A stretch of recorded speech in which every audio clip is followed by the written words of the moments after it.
Tom. Yes. We're here at Copenhagen. I heard you just went out to see some bands. Did you go here? Actually, I just got up from a nap. Oh, sorry. now I intend to go see some bands. Okay. You know which bands you're going to check out? I'm going to go check. Late, right? I'm going to go check out Suicidal and maybe catch a little bit of Body Count too. So. Awesome. Mm-hmm. So yeah, I want to talk to you a little bit about your latest record. It's called Blood In, Blood Out. Yeah. And first, I want to know, how do you think it differs from earlier records? Sorry. I think it wasn't really intentional, but and I don't want to call it a throwback record, but I think it kind of like goes back to like the earlier Exodus thrash sound with a touch of what we've been doing lately also. And it wasn't intentional. I mean, the song lengths we kind of shortened on a few of the songs just because we felt like Exhibit A and Exhibit B, kind of the songs were a little bit long-winded. But, you know, we're proud of those records too, and we love the sound of them. And we don't really plan anything. You know, we don't sit down and have a planning session of we're going to do it this way this time or whatever. We just kind of like, it's a very organic process, and we just sit down and jam and like see what happens. Mm-hmm. So you have your old singer back now. Yep, our new singer. Yeah, exactly. You kind of got like a lot of traffic in and out of Exodus. Yeah. So what's it like to be back with Steve? He's doing great. I mean, he's singing better than he ever has, and he's super enthused. And you know, he wanted this, and we, you know, album number 10. You know, there's a finite number of years we have left to do this. We need somebody that wanted this, and he really wanted it. So he's been scratching and clawing to get back in this band for years. So it's like, you know, he kind of sang his way back into the band. So yeah, I was gonna ask you. Through effort and just, you know, his wanting to jump in and like just make it as killer as possible. So was it an easy decision to get him back? Definitely not. I mean, we love Rob and we love the music that we made with Rob, and you know, we didn't really want to like part with Rob, but I'll just say we were kind of at an impasse with each other, and with some obstacles we couldn't get around. So the communication was tough, and it shouldn't be tough with that many years, you know, together. So anyways, we did what we did, and here we are. So we move on. Okay. So, I mean, you guys have you had a lot of breaks or hiatuses or whatever. Yeah. During the years you've been playing together. The first one, I think, was the longest, to my knowledge. Was it kind of a defining moment to get back together, like, back then, to define yourself as a band, like, we're Exodus, and no matter what happens, we're probably going to get back together again. Do you look back at that decision sometimes? You know, at this point, even if like we stopped again, I would never say never, because like whenever you do that, it just rolls on. I mean, we're comfortable together, and this band's like, we don't operate on the level a lot of bands do. It is a brotherhood, and you know, we miss each other and we miss what we do. I've left the band twice myself, and I've always missed it. You know, I miss the camaraderie. I miss having a great show, and I miss, you know, all the friends you make across the world and the crew people that you work with. And it's like, it's a different way of life. You know, you get to have friends and family all over the world, you know, so it's a good thing. Yeah. So what made you decide to come back when you quit the band the few times you did that?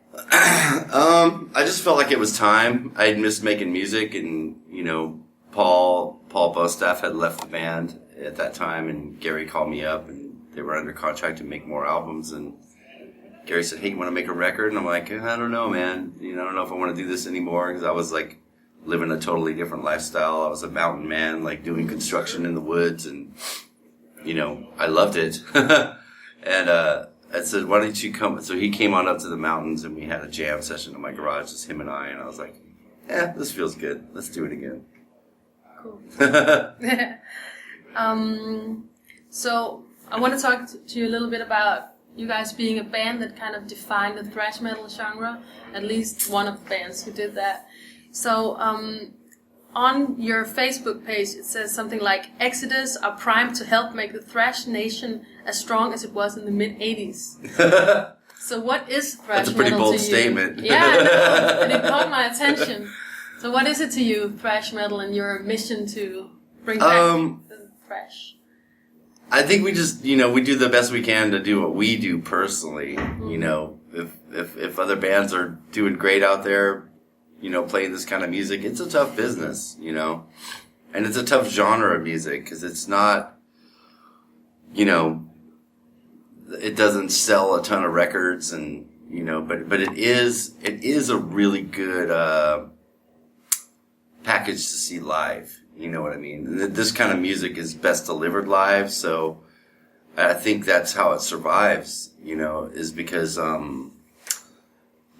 people want to come to see the music live, and through, album sales being what they are, we have to play live. We have to, and fortunately, the fans are very loyal, so they keep coming out to see the shows live. So not just us, for other bands too, Death Angel and Warbringer and Testament and everybody, So do you think thrash metal evolved the way you thought it would when you started playing back 35 years ago? I had no concept of what it is. I mean, if you'd have told me back then we'd be playing a festival here in Copenhagen in 2015, I'd have said, what? Crazy. Yeah. All right. So does touring change when you've been around for that long time? I mean, of course. For sure. Of course it does change, but... Yeah. I mean, when we were kids, it was all about the party, Of course.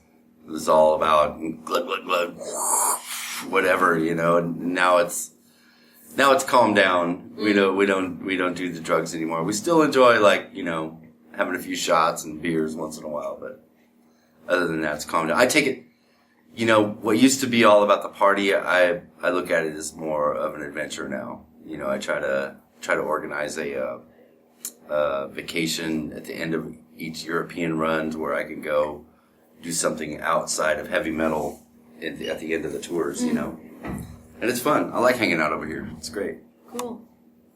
So does the audience change, or? The audience and this tour has surprised all of us because, there's been 20-somethings and people who weren't even a 20-something yet, front row, singing every word, and it's these are kids, and they're dressed up like their father was in 1985, and they're front row at an Exodus show, singing every word. So yeah, we've been taken by surprise on this tour for sure. Moscow, all kids in the front row. Poland, all kids. It's crazy. Maybe they picked up the Dutch record. We love it. Yeah. I mean, it makes sense because, when I was a kid, the first albums I ever listened to were my mom's, and my mom had, albums from the 60s, like Joe Cocker and Creedence Clearwater and James Brown and stuff like that. So, that was the music that I started listening to, and I still love it, so I guess it makes sense. Definitely. Well, thank you so much for talking to us. You're welcome. It's been my pleasure. Our pleasure.